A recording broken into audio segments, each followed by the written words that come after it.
찬송가 540장 찬양하시면서 우리 하나님께 예배를 올려드리겠습니다. 찬송가 540장입니다.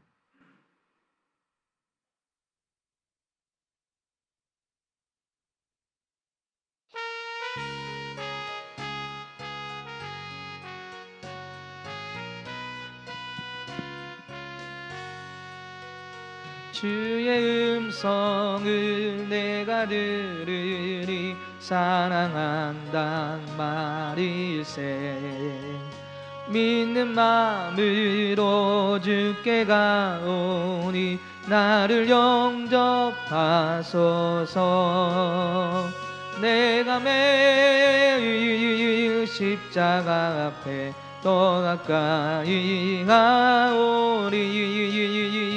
그 세류에 흘린 몸의 피로써 나를 정케 하소서. 주여 넓으신 은혜 베푸사 나를 받아주시고 나의 품은 뜻 주의 뜻같이 되게 하여 줍소서. 내가 매일 십자가 앞에 더 가까이 가오리. 그 세류에 흘린 몸의 피로써 나를 정케 하소서. 주의 보좌로 나아갈 때에 어찌하니 기쁠까. 주의 얼굴을 항상 배우니 더욱 친근합니다. 내가 매일 십자가 앞에 더 가까이 가오리. 그 세류에 흘린 몸의 피로써 나를 정케 하소서.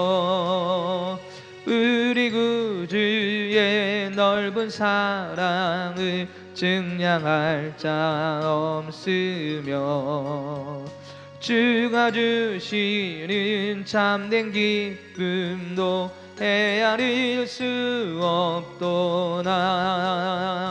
내가 매일 십자가 앞에 더 가까이 가오리. 그 세류에 흘린 몸의 피로써 나를 정케 하소서. 아멘. 우리 함께 말씀을 찾아보겠습니다. 욥기서 42장입니다. 욥기서 42장 1절부터 6절까지 말씀을 함께 보겠습니다. 욥기 42장 1절부터 6절까지입니다.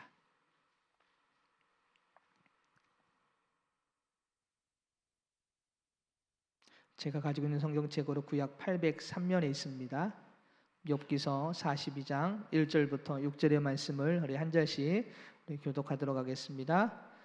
욥이 여호와께 대답하여 이르되 주께서는 못하실 일이 없사오며 모든 계획이든지 못 이루실 것이 없는 줄 아오니 무지한 말로 이치를 가리는 자가 누구니까. 나는 깨닫지도 못한 일을 말하였고 스스로 알 수도 없고 헤아리기도 어려운 일을 말하였나이다. 내가 말하겠사오니 주는 들으시고 내가 주께 묻겠사오니 주여 내게 알게 하옵소서. 내가 주께 대하여 귀로 듣기만 하였사오나 이제는 눈으로 주를 배움나이다. 그러므로 내가 스스로 거두어드리고 티끌과 제 가운데서 회개하나이다. 아멘. 할렐루야. 오늘도 하나님의 말씀 가운데 그 은혜의 자리에 나가는 복된 시간이 되길 소망합니다. 어느 유명한 기독교 학자가, 교육학자가 이런 질문을 했다고 합니다. 신앙이 가르쳐질 수 있는 것인가? 물론 어느 정도 기본적인 것들과 신앙의 기본 우리가 교회 생활을 하고 또 신앙 생활을 하는 데 있어서 기본적인 것들은 가르쳐 줘야 됩니다. 그죠? 그것을 통해서 우리가 성장을 하지요. 그러나 신앙을 우리가 가르친다고 해서 그 영혼이 하나님 앞에 바로 서지는, 우리가 가르침으로 인해서 바로 서지는 것이 아니지요.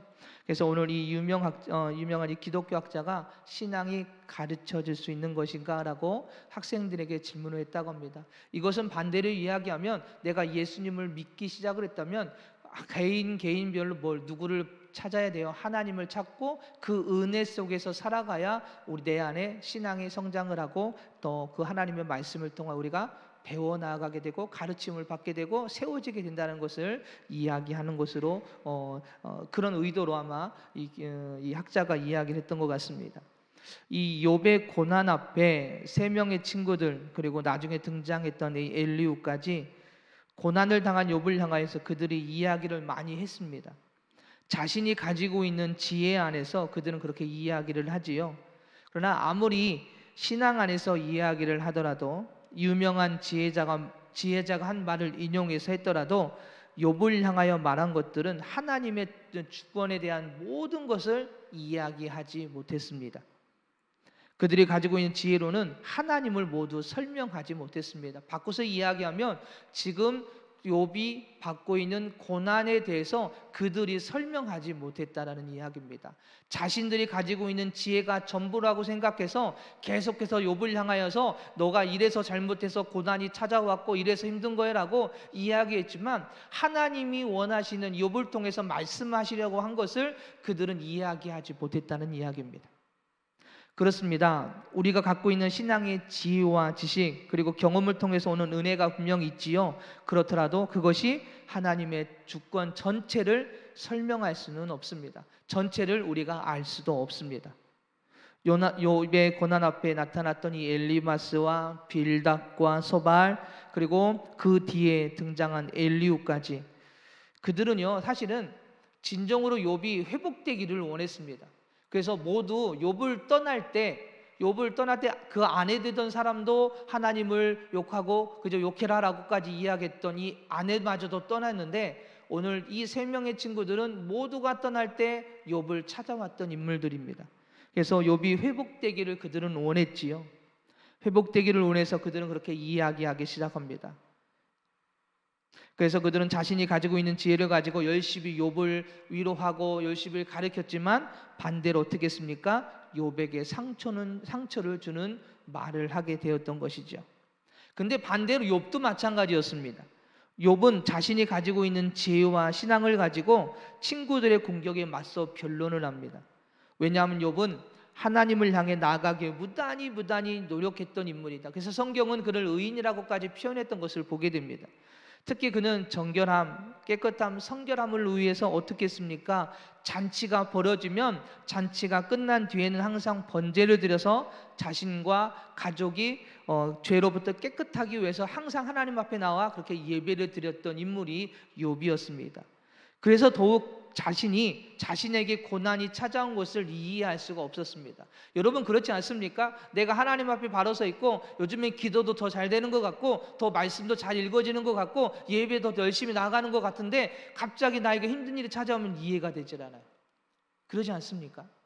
저도 그랬던 것 같습니다. 내가 더 하나님을 찾고 그 은혜 속에 있는 것 같아 보였는데 왜 나에게 이런 고난이 찾아옵니까? 힘든 일이 찾아옵니까? 라고 하나님 앞에 원망하고 불평하면서 그 하나님의 인도하심을 이해하지 못할 때가 너무나 많았습니다. 오늘 욥이 그랬습니다. 나는 하나님 앞에 정말 바로 섰다라고 생각했고 내가 하나님을 안다라고 생각했는데 나에게 찾아온 그 고난, 왜 나에게 이런 고난이 찾아왔습니까? 라고 이해하지 못했고, 또 하나는 친구들이 죄 때문에 너에게 고난이 찾아온 거야 라고 한 그 말을 도저히 받아들일 수가 없었던 것이죠. 그래서 친구들은 위로한다고 욥에게 이야기를 했고, 욥은 반대로 나는 하나님 앞에 죄가 없어 라고, 내가 아는 하나님은 절대 그런 분이 아니야 라고 이야기하면서 서로 변론이 일어났던 것입니다. 이렇듯 하나님을 향한 신앙은 배우는 것으로 또는 가르치는 것으로 하나님의 주권과 섭리를 전부 이해할 수가 없습니다. 깨달을 수가 없습니다. 하나님께서 욥기를 통하여 우리에게 주신 은혜는 바로 이것을 말씀해 주고 있는 것이죠. 오늘 욥은 이것을 깨달아 회개하고 있음을 보게 됩니다. 내가 배우고 경험한 하나님이 전부가 아니구나. 내가 알고 있는 하나님이 전부가 아니구나. 그래서 하나님께서 때론 나에게 뭔가 말씀하시고 때론 나에게 힘들고 어려운 것을 요구하실 때도 내가 알고 있는 하나님으로 생각할 것이 아니라 모든 것을 알고 있는 하나님이시기에 그 말씀을 따라가야지라고 우리의 모든 것을 내려놓는 것, 이것이 진정한 믿음임을 오늘 욥은 깨달았던 것입니다. 욥의 회개를 보면 첫 번째로 하나님의 주권을 우리의 지혜로 전부 깨달을 수 없다라고 고백하면서 회개하는 욥의 모습을 보게 됩니다. 2절을 한번 보실까요? 2절을 보면 욥이 이렇게 고백을 합니다. 주께서는 못하실 일이 없사오며 무슨 계획이든지 못 이루실 것이 없는 줄 아오니라고 그가 기도를 하지요. 그렇게 고백을 합니다. 욥은 여기서 하나님의 전능하심에 대해서 고백하고 있음을 보게 됩니다. 못하실 일이 없사오며, 바꿔서 이야기하면 모든 것을 하시는 주님, 모든 것을 하시는 하나님이라고 고백을 하는 것입니다.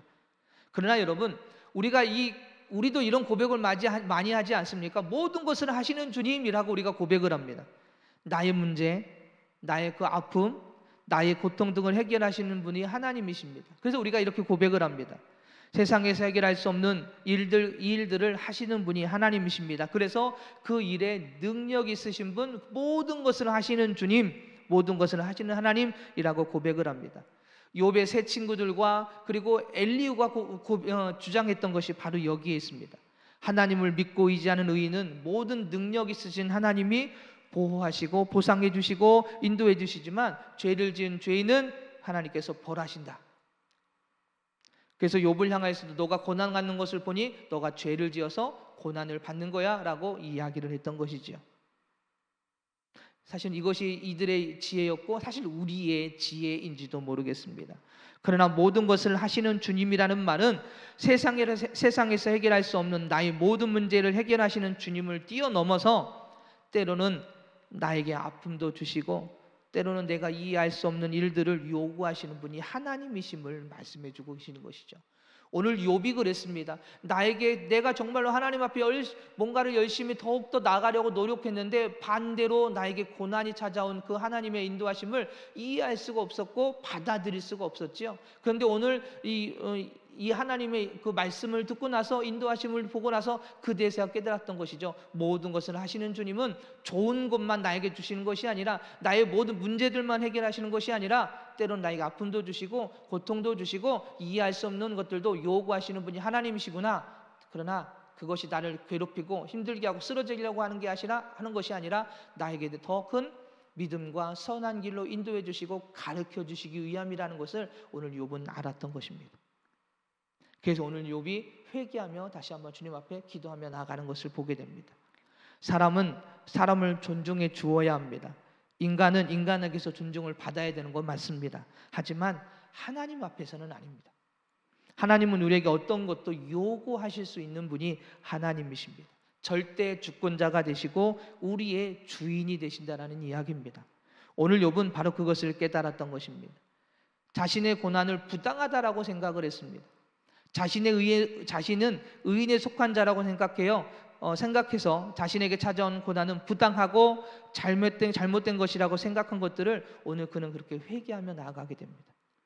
오늘 욥은 하나님은 절대 주권자가 되시며 나에게 어떤 것을 요구하시더라도 부당한 것이 아님을 깨달아 그렇게 회개하지요. 오늘 우리도 마찬가지입니다. 나에게 힘들고 어려운 일이 생길 때마다 원망하고 불쾌할 것이 아니라 하나님께서 나에게 무엇을 말씀하시려는지를 깨닫고 절대 주권자가 되시는 하나님의 인도하신 가운데 내가 그것마저도 순종하길 원합니다라고 기도하며 주님 앞에 나아가십시오.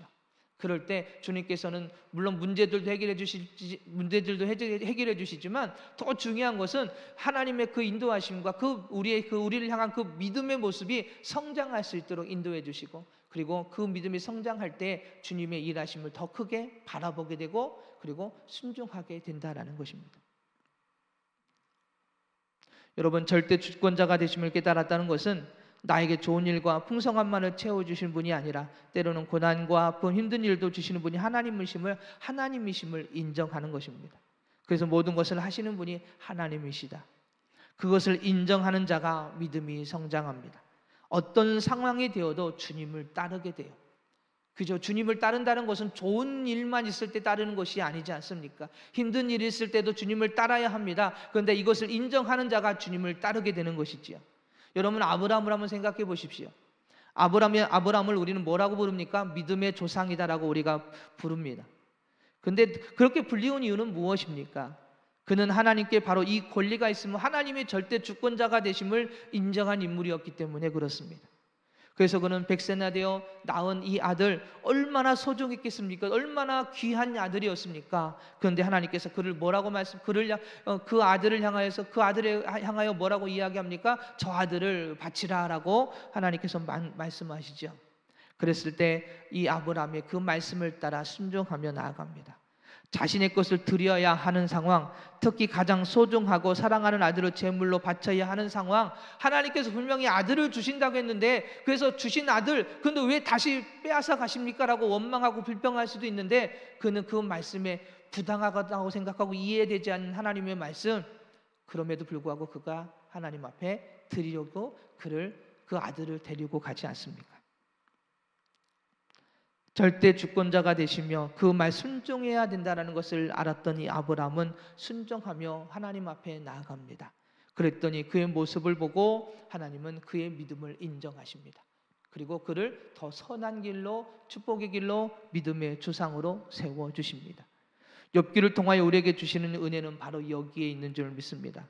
하나님은 절대 주권자가 되십니다. 어떤 상황이 되어도 이 고백이 오늘 우리 안에 있어야 할 것입니다. 이 고백이 있을 때에 어떤 상황이 되어도 쓰러지지 않게 되더라는 것이죠. 항상 어떤 상황이 되어도 더욱더 주님을 의지하며 나아가는 삶이 되는 것입니다. 세상의 모든 것이 주인이 되십니다. 그분이 우리에게 무엇을 요구하시더라도 순종하는 것이 진정한 우리의 모습이라는 것, 믿음이라는 것을 우리는 기억해야 할 것입니다. 욥은 그 은혜를 알고 나서 자신의 교만함을 회개하게 됩니다. 3절 한번 읽어보도록 하겠습니다. 3절 이렇게 고백을 하지요. 무지한 말로 이치를 가리는 자가 누구니까? 나는 깨닫지도 못한 일을 말하였고 스스로 알 수도 없고 헤아리기도 어려운 일을 말하였나이다. 욥의 친구들의 말을 듣고 나서 그는 자기가 하나님을 알고 있다라고 계속해서 이야기를 하죠. 깨닫지도 못했고 알지도 못했던 하나님을 내가 안다라고 생각해서 계속 이 친구들에게 계속 내가 알고 있는 하나님은 말이야 라면서 계속 이야기를 했던 것입니다. 욥은 자신을 위로하겠다 온 친구들이 무지하다라고 생각을 했습니다. 하나님의 진리, 지혜의 말씀을 알지 못한 채 나를 가르치고 정지한다라고 생각을 했습니다. 그런데 하나님의 말씀을 듣고 나서는 정작 잘못한 자가 자신임을 깨달았던 것이죠. 자기야말로 하나님이 어떤 분이신지, 하나님의 깊은 섭리를 깨닫지 못하고 하나님이 정말로 나를 향한 그 계획하심이 무엇인지를 깨닫지 못하고 열심히 뭐만 하고 있습니까? 변론만 했다라는 이야기입니다. 그래서 자신의 어리석은 행위를 깨닫고 오늘 회개하고 있는 욥의 모습을 보게 됩니다. 사랑하는 여러분, 우리가 이 땅에서 많은 것을 가지고 많은 지혜를 얻어 사람들 앞에서 지혜로운 자라고 불리울 수는 있습니다. 그러나 절대 주권자가 되신 하나님의 섭리와 역사하심을 우리가 다 알 수가 없는 것이죠. 그래서 신앙생활을 하면서 신앙의 공동체 안에서 서로를 존중해 줘야 됩니다. 서로가 받은 은혜를 존중해주고 이해하고 나누면서 함께 하나님을 바라보며 나아가야 됩니다. 각자마다 하나님께 주신 은혜가 있습니다. 하나님의 인도하심이 있습니다. 그렇다면 그것을 이해하고 서로 나누며 그 하나님의 인도하심을 따라 함께 나누며 하나가 되어 주님을 향해 나아가는 것, 이것이 바로 신앙의 공동체의 모습인 줄 믿습니다. 이것이야말로 간증인 거예요. 나를 자랑하기 위함이 아니라 서로 하나님께서 나에게 주신 은혜를 함께 나누면서 함께 그것을 공유하여 하나님 앞에 나아가는 것, 이것이 간증이고 이것이 신앙의 공동체고 이것이 믿음의 생활이라는 것을 우리에게 말씀해 주고 있습니다. 욥은 고난 속에 있는 자신을 발견하고 회개하죠. 그리고 이렇게 고백합니다. 4절에서 내가 말하겠사오니 주는 들으시고 내가 주께 묻겠사오니 주여 내게 알게 하옵소서라고 그가 기도하기 시작합니다. 욥은 이제 자신의 지혜와 지식보다 더 뛰어나신 하나님의 말씀만이 진리라는 것을 깨닫고 그가 고백을 합니다. 하나님, 나 알게 해주시옵소서. 지금까지 내가 하나님을 안다라고 생각했고 내가 경험한 것이 다라고 생각해서 친구들이 이야기할 때 전혀 받아들이지 않았고 친구들이 무지하다라고 생각했는데 아닌 것을 제가 알았습니다. 하나님 말씀해 주시옵소서. 그래서 내가 하나님의 말씀을 온전히 알게 해주시고 그 인도하신 가운데 서기를 원합니다라고 고백하고 있는 욥의 모습을 보게 됩니다. 신앙생활하면서 가장 지혜로운 자는 바로 하나님의 말씀을 들으려고 하는 자인 줄 믿습니다. 세상에서 내가 잘 알고 있고 내가 전문가의 위치에 있어도 먼저 하나님의 말씀을 듣고 그 말씀을 따라 나아가는 자가 진정한 지혜자의 모습일 줄 믿습니다. 그래서 전도서 12장 11절을 보면 지혜자의 말씀들은 찌르는 책찍들 같고 회중의 스승들의 말씀들은 잘 박힌 목 같으니 다 한 목자가 주신 바이니라 라고 말씀하고 있습니다. 여러분, 잘 박힌 못은 빠지지 않는다고 합니다. 흔들리지도 않는다고 하죠. 전문가가 이렇게 말을 했다고 합니다. 대못 하나가 2톤의 무게를 견딘다라고까지도 이야기하는 것을 들은 적이 있던 것 같은데, 마찬가지로 우리의 가슴에 박힌 말씀은요, 세상의 그 어떤 고난과 역경, 시련의 무게도 넉넉히 견디는 힘을 우리에게 제공해 준다는 것입니다. 이것이 진정한 하나님의 지혜를 가진 자의 모습인 줄 믿습니다.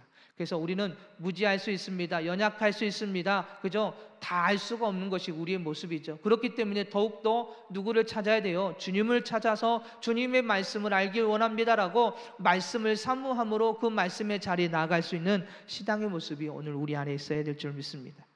오늘 욥이 고백했던 것처럼 주님은 모든 것을 하시는 분이십니다. 그 주님을 더욱 알게 하여 주시옵소서.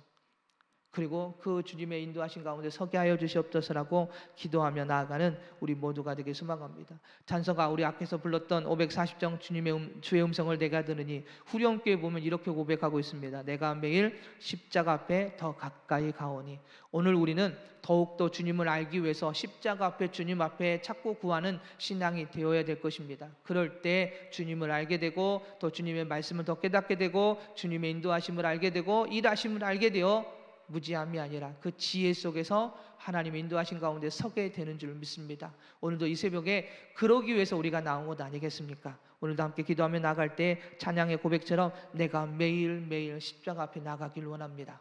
그래서 더 주님을 알기를 원합니다. 내 지혜로 신앙생활하는 것이 아니라 하나님의 지혜로 말씀을, 신앙을, 그리고 주님의 일하심 속에 쓰임받는 하나님의 일꾼 되기를 원합니다라고 오늘도 새벽에 기도하며 그 주님의 인도하신 가운데 나아가는 복된 시간 되기를 간절히 소망합니다. 기도하겠습니다.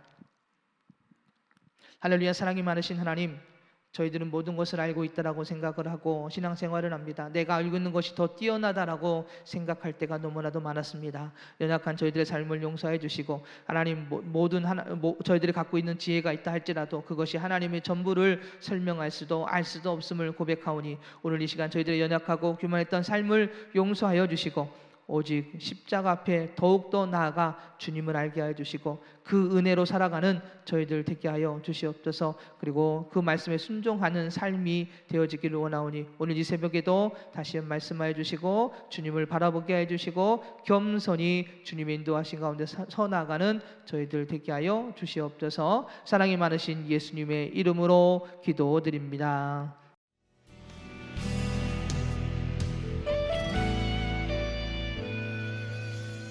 주님 말씀하시면 내가 나가리다. 주님 뜻이 아니면 내가 멈춰서리다. 나의 가고 서는 것 주님 뜻에 있으니 오 주님 나를 이끄소서. 주님 말씀하시면 내가 나가리다. 주님 뜻이 아니면 내가 멈춰서리다. 나의 가고 서는 것 주님 뜻에 있으니 오 주님 나를 이끄소서. 뜻하신 그곳에 나 있기 원합니다. 이끄시는 대로 순종하며 살리니 연약한 내 영